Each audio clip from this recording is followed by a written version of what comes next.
Hari ni aku ada plan nak shoot konten dekat luar. Biasalah, kalau dah keluar lama ni, benda paling penting bukan tripod, tapi bateri phone.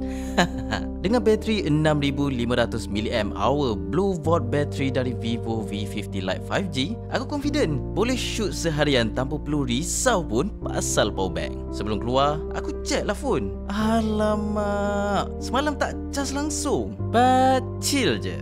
Dengan 90W fast charging sambil aku bancuh kopi dan makan biskut, bateri dah pun naik sampai 50%. Fuh, padu. Sampai je lokasi, terus start shoot. Ambil gambar, rakam video TikTok. Tengah hari pun bateri masih lagi banyak. Walaupun bateri phone ni besar, tapi body dia slim dan juga ringan. Tengah santai ni, tiba-tiba ada orang datang. Muka dia panik dengan bateri pula tinggal 1%.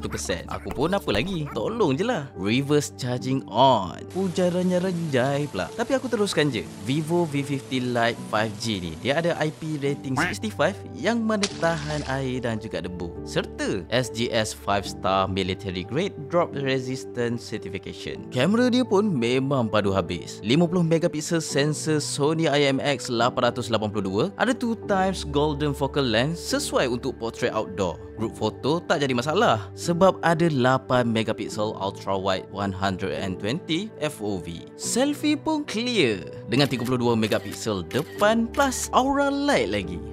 Sekarang korang boleh dapatkan phone ni dengan tanda harga RM1,199 saja dengan hadiah percuma bernilai RM2,100. Itu termasuk dengan Vivo Buds, ribat tunai RM100 dan juga extended warranty. Kalau korang nak phone yang tahan nasak, bateri besar, charge laju dan boleh tolong cas phone orang lain juga, inilah dia. Vivo V50 Lite 5G, cas sekali tahan berhari-hari.